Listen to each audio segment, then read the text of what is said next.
If you could describe Jim in 3 words, what would you choose? This is a good question. This is a very good question. Number 1, I would say jovial. He's always got a big smile on his face. He's always willing to talk to people. Number 2, he's very kind. He's always been a friend to everybody, I think. Always has a nice word for somebody. And number 3, intelligent, I think. He always has a quick wit about him on the radio, too. He always just knows what to say to a person and comes up with the right question for somebody. There is no doubt the Jim here is Jim Roselli, radio broadcaster and community leader for over 55 years.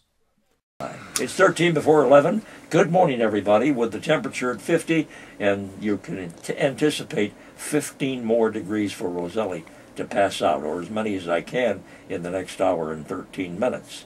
So stay tuned. We have some special guests coming to our broadcast tomorrow and also on Friday morning, so please stay tuned for that.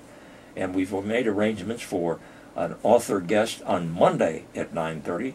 Stay tuned for that. All of that's happening right here on News Talk 1240 WJTM. For some reason, the job is still fun. It really is. It's a 3-hour visit with the hometown, you know, and I think I can rightfully say that I've had a love affair with this town. And I enjoy the opportunity to be with people and talk about local events. Jim's expertise was shaped by his educational experience at St. Lawrence University. But they had radio courses along with it. And there was radio production and radio drama, radio announcing. And then they gave me an opportunity to do play-by-play of the college sports. So I did basketball, football, and baseball. Jim's educational experience led to his first part-time job at WJTN. I was doing about a 10-minute sports show at night following the 6 o'clock news. And then I did some high school football play-by-play. Jim left WJTN as he was offered a new job in Harrisburg, PA, where he interviewed many famous sports stars. Well, let me say this. In Harrisburg, I had an opportunity to interview a couple of sports stars. One was Chuck Bednarik, a lineman for the Philadelphia Eagles. And I thought that was very exciting because I was a sport fan, and he was in the Hall of Fame later on for his great career. And then I interviewed a great pitcher for the Philadelphia Phillies, Robin Roberts. Many sports fans, if they're around during that time, would remember that. And then I even went to the country western field of music. They just informed me that in the studio was Homer and Jethro. And I thought that was a real switch from sports to music, and that was the start of many noted people. Jim's interviewing experience led him to become a famous radio personality at Chautauqua Institution. A honeymoon. Every summer I do call it a 9-week honeymoon. And obviously I'm sure you're well aware of what an institution it is to bring to us every possible facet of life that we enjoy, whether...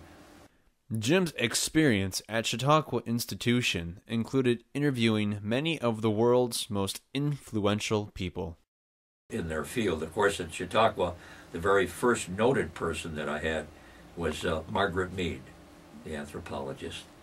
And then following that is the reason I said, do you have time to listen? But I had Bill Clinton when he was governor of Arkansas. But 2 months later, I think it was, he got the nomination to be the Democratic nominee for president, went on to become president. I also had the heroes of movie time. And when I was a boy, I interviewed the Wicked Witch of The Wizard of Oz, Margaret Hamilton, who's a very nice lady out of that costume, by the way. While working at WJTN, Jim created the show called Times of Your Life, a show he co-hosted with Russ Dietrich. Yeah. It wasn't my idea to be truthful with you. It was a gentleman in town named Ron Page, and he was a friend of mine, and he was a friend of Russ Dietrich. And he thought, for some reason, Russ is known as Mr. Jamestown, outside of radio, in a sense. And he said, put him with someone who is fairly well known in radio, because of the time period. He said, you two fellas ought to get together and do a show regarding people's times in their lives, because look at the time you two have had in your various careers. Jim coined the slogan that many of his listeners would recognize him by, called the Cup of Happiness. It came from the early morning show that I was given an opportunity to do. My mornings were starting at 8:15. I followed Doc Webster at 8:15.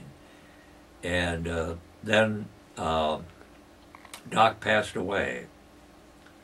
And I had an opportunity to take the 6 o'clock portion of the show. And I thought, well, I'm with an early morning audience, a wake-up audience. And I thought, well, I'm going to have my cup of coffee with me, naturally. But for some strange reason, I just, off the top of my head, as I did take my cup of coffee and on the air, I said, I think I'll enjoy my cup of happiness. And it just came to me like a bolt out of the blue. From St. Lawrence University, WJTN, Harrisburg, Chautauqua Institution, and his show Times of Your Life, Jim would have never have had the success he has had today without the help of his colleagues and friends. I was the only one of 7 children that got an opportunity to go to college. And my mother worked very hard. She worked till she was 76 years old. And she would have continued working had she not had a mild stroke. And her support, her love, and it led to many other people that certainly are responsible. Mr. Robert Clements, of course, but also my teachers who inspired me. But it's also the audience that was kind enough to, as I often say, invite me into their home every day, and invite me into their cars, and invite me into their workplace, and take me wherever they go with radio.